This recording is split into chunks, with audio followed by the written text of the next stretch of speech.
Thanks so much, Isabella. That was beautiful. Good morning, friends. I'm Karen Mazzata, and welcome to the Unitarian Universalist Fellowship of Huntington's virtual Sunday service. It's always good to be together.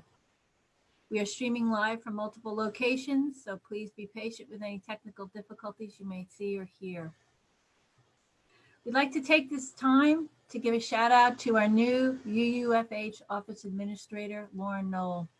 She's behind the scenes in a lot of what we do here at the Fellowship, including today's Zoom service. Lauren, do you want to pop your head out and say hello? Hi. Let me spotlight. Oh, hello. Hi, everybody. That's Lauren. Let me tell you a little bit about Lauren. Her education and background is in communications, design, and art. She has many fond childhood memories of attending UU services in Pomona, New York, and is thrilled to be back in a UU environment. Prior to joining the staff, she ran her own freelance art business for over 10 years and was an office administrator for a metropolitan community church in Pennsylvania.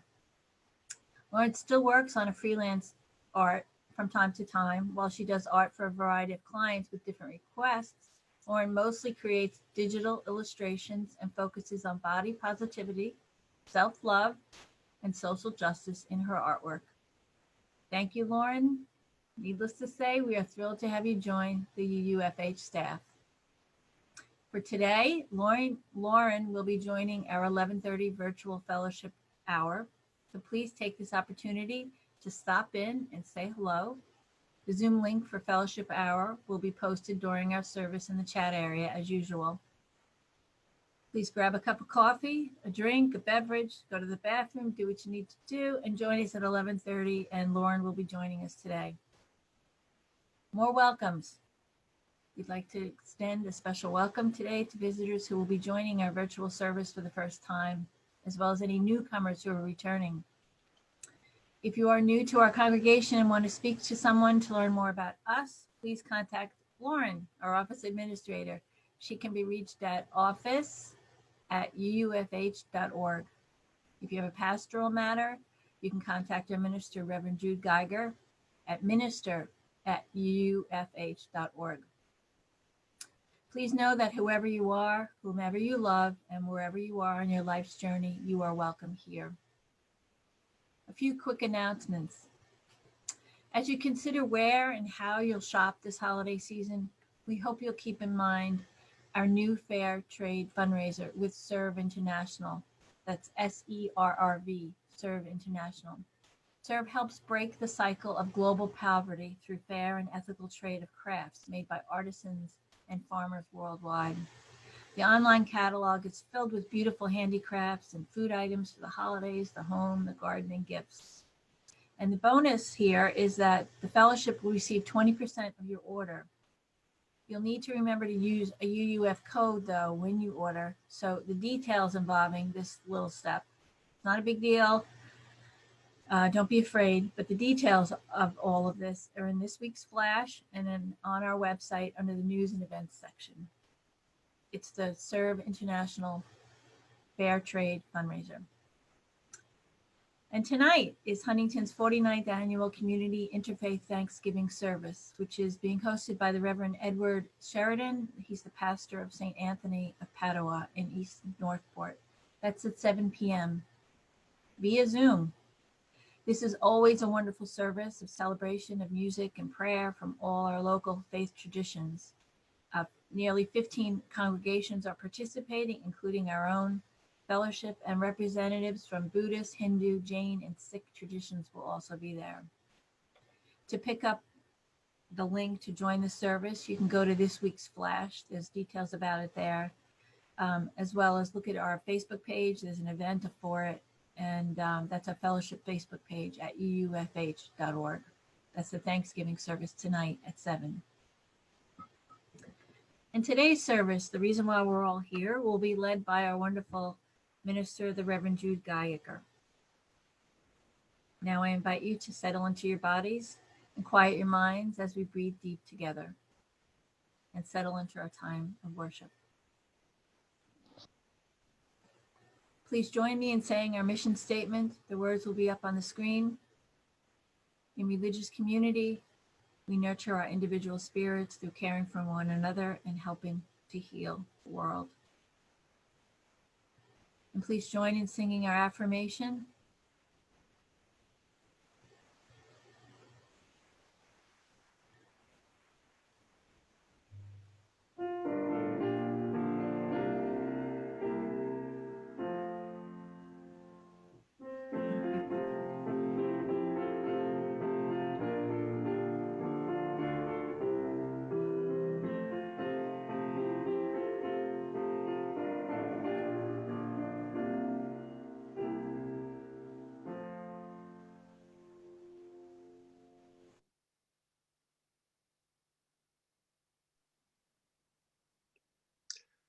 A special welcome to the Shulman Hughes family who have joined us today, and they have the most amazing evergreen behind them. It's totally centered, excellently done.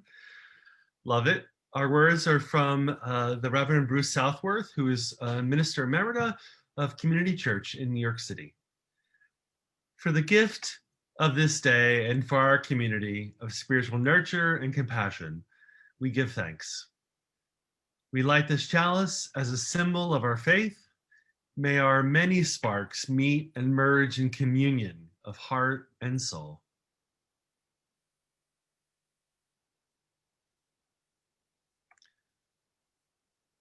Many thanks to the Shulman Hughes family.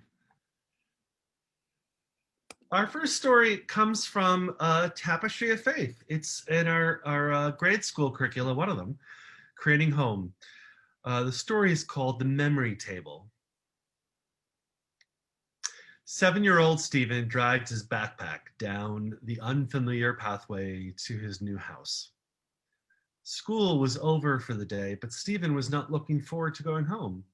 Yesterday, a big moving van had brought all his stuff to 746 Maple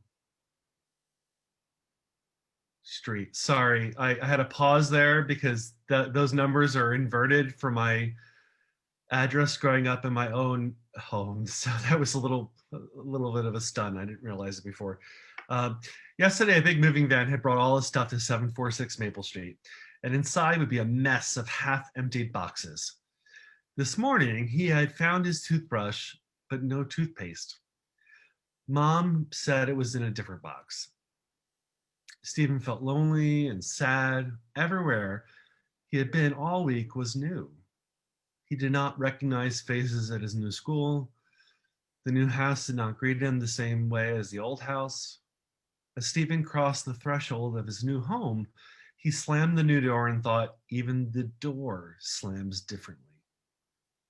Standing in the front hallway, Stephen looked up and saw his mom coming forward to give him a home hug. Home hugs at the door were his mom's specialty. Stephen felt the familiar warmth and love as his mom hugged him. He smiled up at her and forgot his sadness as he said, I sure hope that's peanut butter cookies I smell. That is a super nose you have there, young man, his mother answered. Make way for Super Nose as it heads towards the peanut butter cookies.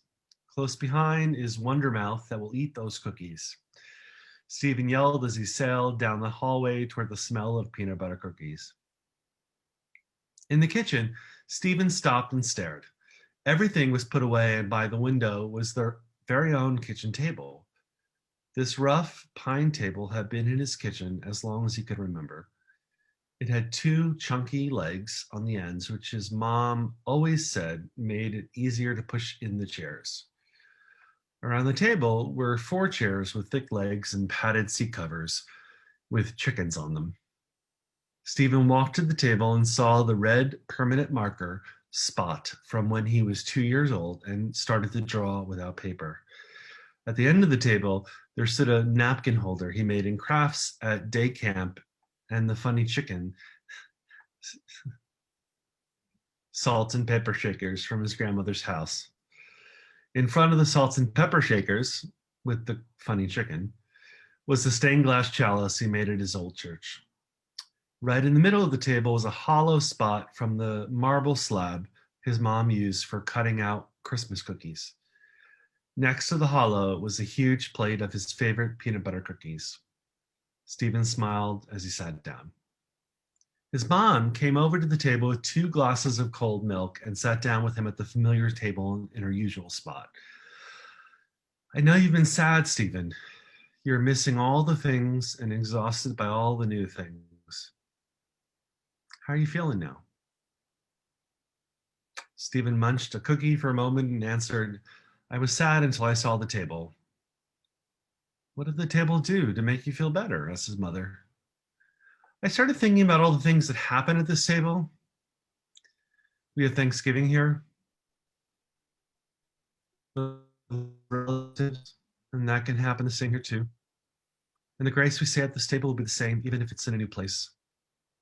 Stephen's mom smiled. What else will continue in this new house? I can do my homework here and remember all the other times I sat here and learned things. Stephen, this table is the place where memories meet new experiences for our family.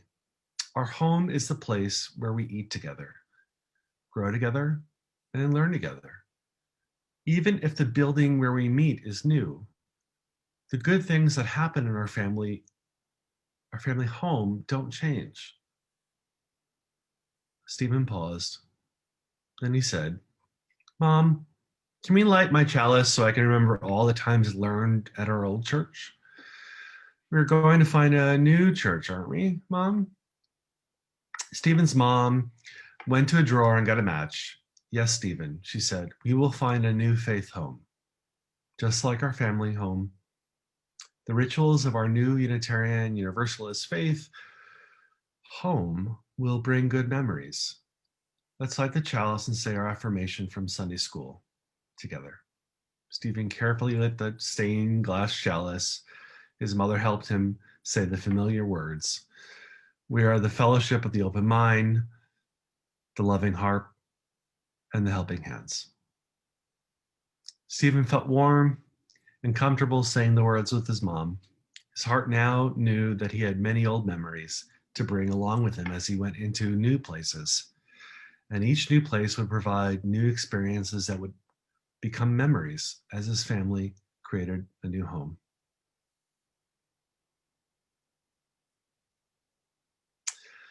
There ends our story.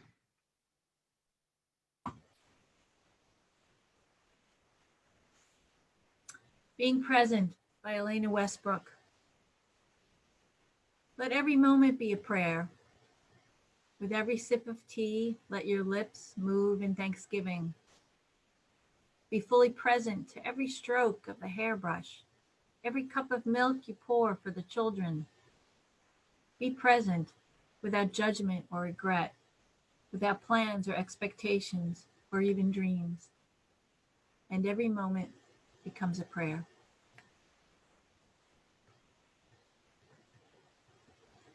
Now I invite you to join in singing Spirit of Life. Following the song, we'll enter into a time of silence and then prayer. As you participate at home, remember that it's not about the perfection of silence, but the intention. Join me now in singing.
Our prayer this morning comes from the Reverend Elizabeth Buki.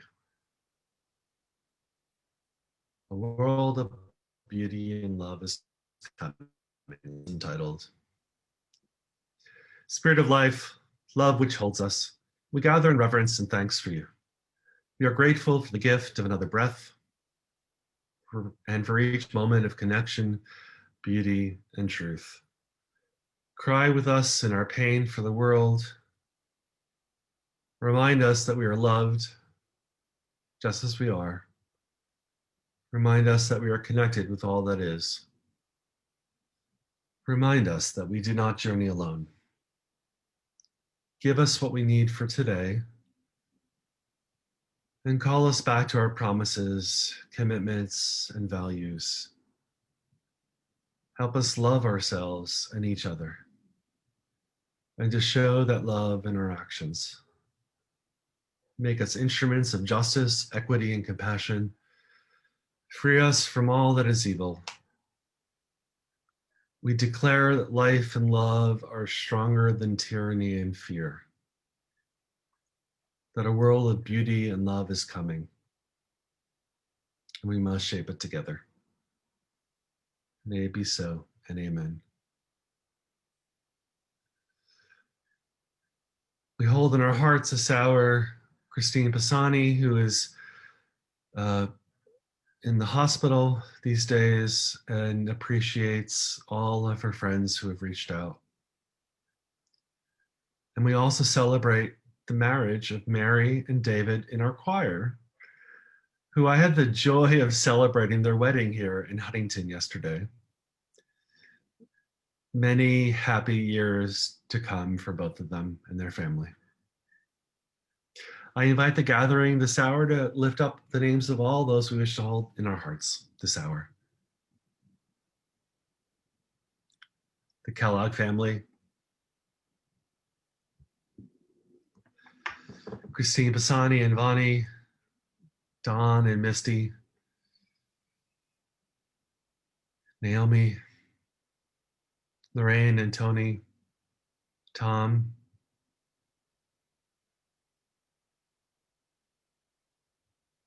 congratulations to Sharon Garfinkel's little brother and his beautiful new bride, Laura,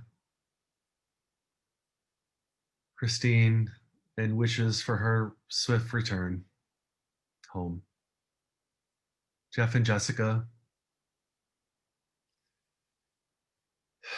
remembering Mary Jane, Jesse, Earl and Martha,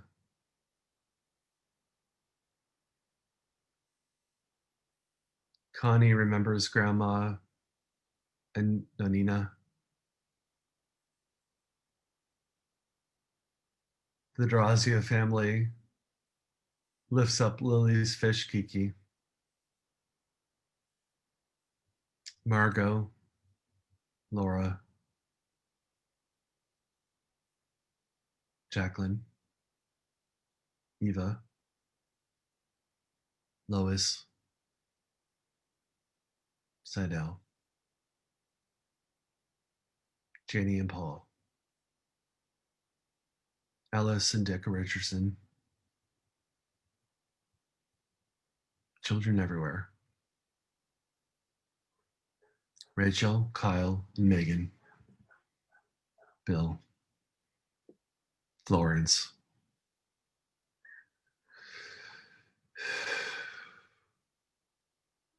Shulman Hughes family lifts up the Republican family,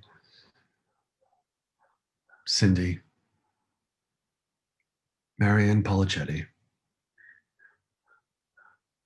all the givers and all the receivers, Dave,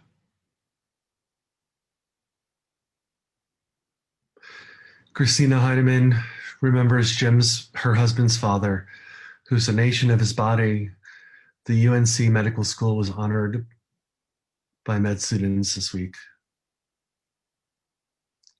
Peter, Jen, Jill, Doris,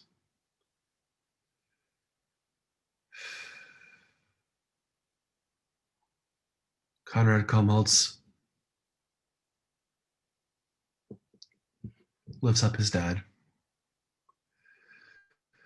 Noreen and Vicky, people suffering with COVID, and Nick as he heals.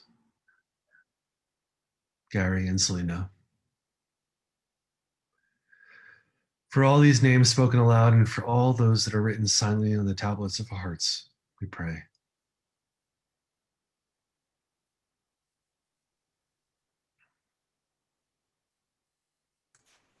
This month's split plate recipient is the Unitarian Universalist United Nations Office. Here we promote the goal of world community with peace, liberty, and justice for all, as reflected in the United Nations Charter. Through targeted education, advocacy, and outreach, we engage UUs in support of international cooperation and the work of the UN. You can send a check to the office or donate through our website in our new Donations and Pledges section. You can also donate through the Give Plus Church app, which can be found on the App Store and Google Play. Please be as generous as you're able.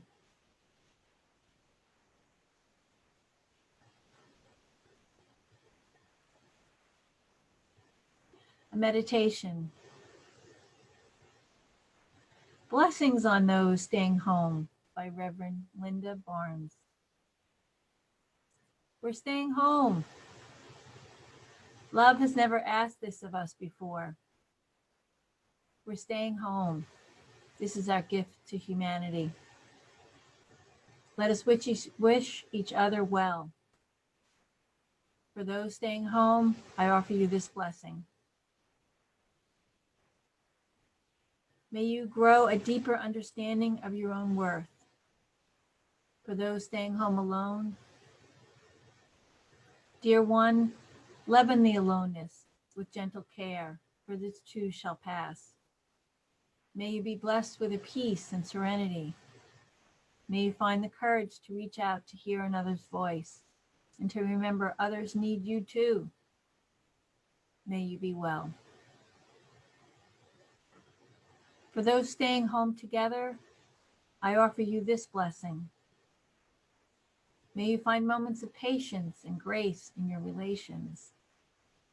May you offer each other enough time apart, reassurance and space enough to cry, to safely rage, for this too shall pass. Then let peace come again into your home. May you see one another's whole self as a gift. May you be well. For those working from home, I offer you this blessing. May you remember to take breaks. May you find the means to relish your imperfection and the imperfection of others as evidence of our shared humanity.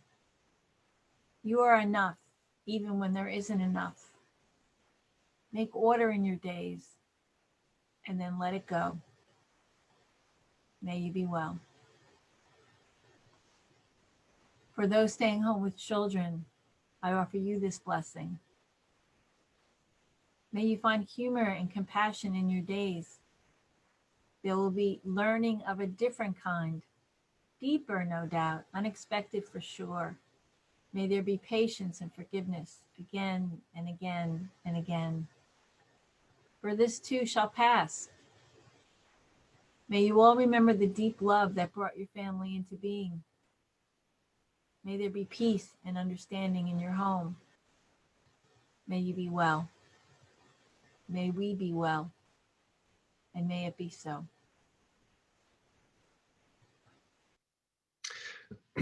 Our reflection today is a little bit of a departure from whatever tradition we have left these days.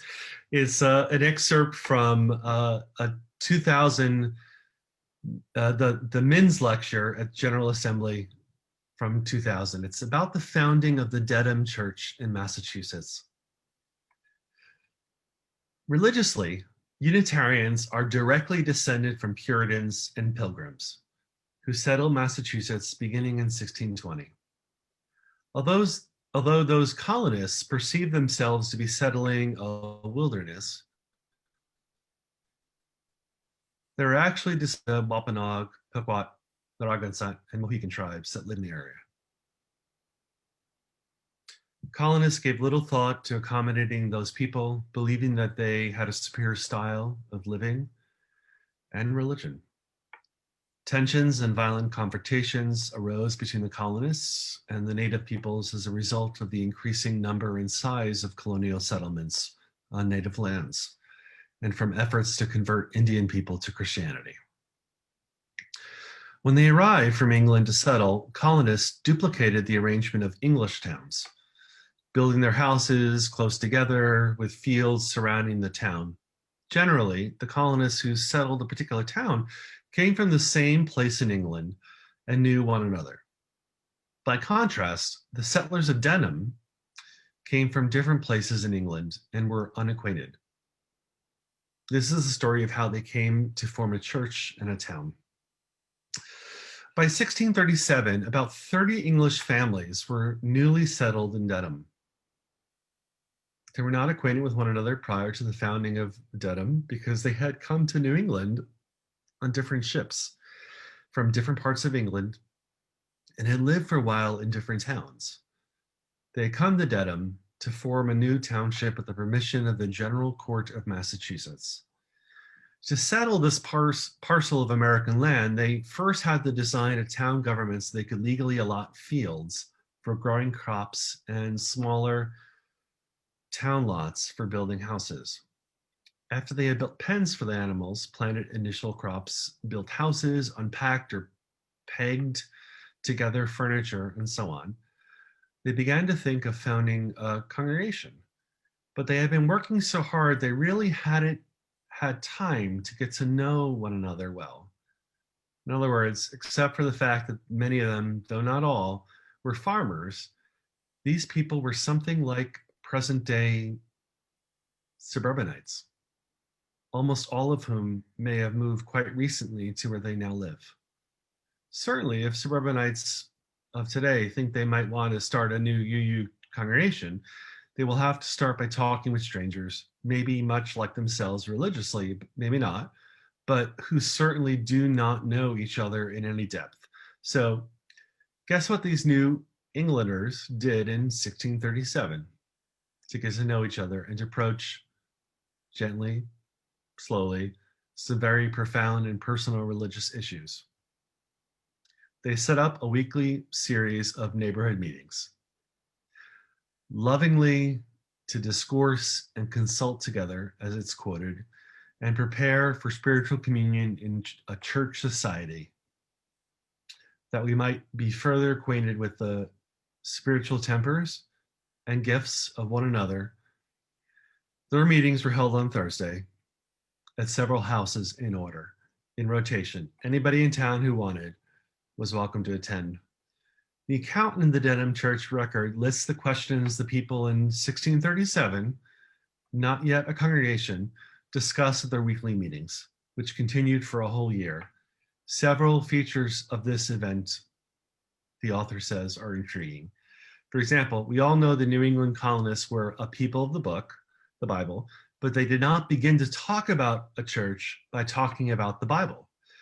By way of laying a basis for discussion of the church, they began by addressing a question of common sense or natural law. And I'm going to quote, "For the subject of these disputes or conference diverse meetings," I apologize. This is written in the English language of the 1630s, and some of these words don't have this, they don't sound like English anymore. "For the subject of these disputes or conference, diverse meetings at first were spent about questions as pertain to the just, peaceable, and comfortable proceeding in the civil society." It's amazing how in 400 years our own language doesn't look like our own language. In a word, a foundational concern of a free church is for the justice, the peace, the laws and regulations, the conditions of any healthy free society. Here in the wilderness, these people, having just come from the anguish of European society in the 1600s, knew that there could be no peaceably functioning free church in the long term. It was not set with a larger society wherein concerns for justice, peace, and reasonable laws can be freely and effectively voiced without suppression. After much general talk about civil society, they began to edge toward talk about a church. Their first question on the subject was, here we are, not presently members of any church. We don't know each other well religiously. Are we qualified to assemble together and confer like this? Their answer, we are, if in the judgment of charity we seem to be and think we are acting out of, in our terms, genuinely deep religious love. Next question. Well, if we can meet like this, just as neighbors, isn't this enough? Maybe we don't need a church. Their answer, no, this is too casual. If we really want to live in the ways of our deepest love, then we must intentionally form a much deeper community of love. And besides, others in the larger society need the example of love which a free church will publicly show forth. My point is that they understood the role of the church as filling needs of both the members and the larger community. These lay people's central conclusion from all the weeks of discussion was this: members of their new free church should be joined in a covenant of religious loyalty to the spirit of love. And once members were joined in covenant of their own writing and signing, the members' loyalty in the church should be only to the spirit of love, working in their own hearts and minds. No one, not the governor, nor the general court, not even members of other similarly covenanted churches, would have any authority in the local free church. They were not sectarian loners. They thought they should, and they did seek counsel from neighboring congregations, yet they were very careful to make sure everybody understood that they would seek and consider counsel from others often, but accept rulings or commands contrary to their own experience of the Spirit never. Then and now, and for as long as human history lasts, the integrity of the free church comes down to our loyalty to the spirit of love at work in the hearts and minds of local members. The lay people who founded the First Church of Denham knew so and clearly said so. And that is why we still say together, many congregations say this every day on Sunday, love is the doctrine of this church. There ends our reflection. I want to begin with a story that I've told, I think, once before, and I want to try to look at it in a new light. When I was a child around Christmas time, I remember getting into my pajamas at night and laying down on the carpet of our den and listening to the 24 Hours of Christmas. It was a radio station, back when we still had radios, in my area that was taken over by the holiday, probably the same in many areas, that would play Christmas music straight through with no commercials. It was so important to me that I would ask my parents to record it on cassette tapes, back when we still had cassette tapes. A relic now from another time. Each year I wanted to somehow capture the feeling of Christmas, and the little kid in me was sure recording the sounds of the holiday would help me to hold on to the spirit of the holiday a little bit longer. I have no idea where those tapes are these days. In some ways, I was already experiencing nostalgia alongside the childhood joy, but mostly I just didn't want it to end before it began. I was excited about the toys, but I was also looking forward to the religious service. Midnight Mass was a powerful thing for me as a child. I felt like it was opening up sacred doors to view a glimpse again of something I was not here for the first time around. Maybe you could call it the opposite nostalgia, hoping to witness what had already happened, pining for time or an event we had never seen for ourselves. But it was definitely also nostalgia, even as a kid. There's so much good about the holiday season, but for many of us who struggle through it, there is an emotional roller coaster that's not always healthy. Nostalgia is the big bully of Thanksgiving through New Year's. For some of us, we remember some ideal year and overlay that on every other year. I know it was particularly hard on my mom. She was a Christmas baby, born on Christmas. The emotions were all magnified as so many holidays were wrapped together. And this year, it's even harder, as most of us will be celebrating Thanksgiving apart. Nostalgia may be on steroids this year. I think back to our first story this morning about the grade schooler missing their old home, old church, and their friends, now that they are living in a new home. 2020 kind of feels like a new home. These days, with Zoom, we can hold on to a bit more, but it's still not the same. My family is going to be using Zoom for dinner to be together, and I'm sure our nieces will continue with FaceTiming the rest of the night. I'm hopeful that we can create a sort of fondness through it all, but in so many ways, this year feels like it's the year that stood still. Nostalgia around this time of year is like a candy hangover. At some point along the way, we got to indulge in the sweetness so much that the celebrations became about the sweetness. And anyone who had ever known a toddler knows that too much sugar doesn't end well for anyone, including the people around them. But nostalgia tells us how things should be now, rather than allow us to reminisce on the goodness that was and be able to see the goodness that is. Hyped up on visiting family and getting presents or a great meal as a kid, I only recall the positive things. I surely don't remember the challenges I'm sure my parents had to manage between driving from one grandparent or aunt to another. We leave that for the adults to handle. And when we're adults, we sometimes forget that the holidays were always complicated, even when they were wonderful. The holidays can be rather blue for many of us for so many different reasons. And when they are a challenge for us, all the joy around us can be quite painful. Nostalgia isn't always the only bully that comes to the forefront this time of year. Grief is another. For loved ones gone, for families we never knew, for parents or kids that never learned to show up.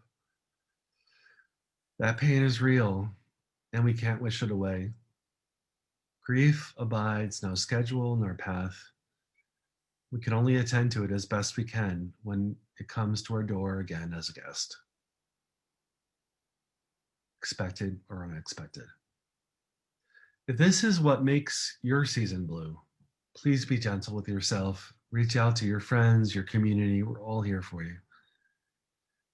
If I'm honest with myself, and I think this is true for most of us, I've only known maybe 2 families in my life that could ever hold up to a Hallmark after school special.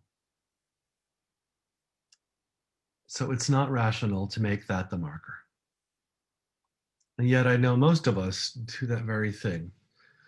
And when our own families don't live up to that mythical perfection, especially this time of year, we can feel the pain of that loss sharp and bright. I've even known some families that I love visiting for the holidays, who I'm sure my friends who grew up in them couldn't get past X, Y, and Z that was happening around them. The tinsel is always brighter in someone else's mantle. The worst losses aside this time of year, so much of our pain around the holidays can be tied to this idea that there's someone else that holds the key to happiness. If grief is your guest this time of year, give grief its due and care for it patiently. It's dangerous to turn that away as much as we would wish. If nostalgia is your guest, teach it to smile at times gone by, but once loved dearly. And maybe take a lesson from the little kid in our first story. Like the kitchen table with a red mark on it, try to find something familiar about this weird Thanksgiving and hold on to that. We've all moved out of our childhood home this year, and there are things we still brought with us to our new world. Amen and blessed be.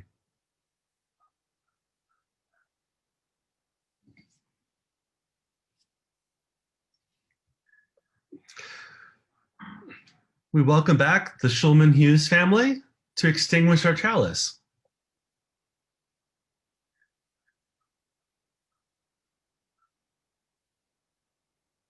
Oh, I did not see those dolphins before. We extinguish this chalice, but not the light of truth, the warmth of community, or the fire of commitment.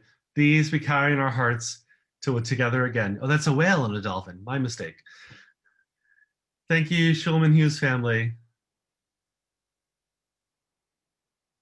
For those who seek God, may God be with us. For those who embrace life, may life return our affections. For those who seek a right path, may a way be found and the courage to take it step by step. For this is the day we were given. Let us rejoice and be glad in it. Amen.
Thank you for joining us here today. We hope we'll see you at 11:30 at our fellowship hour, and say hello to Lauren. Have a great day, everybody. Bye. Happy Thanksgiving, everyone. Happy Thanksgiving.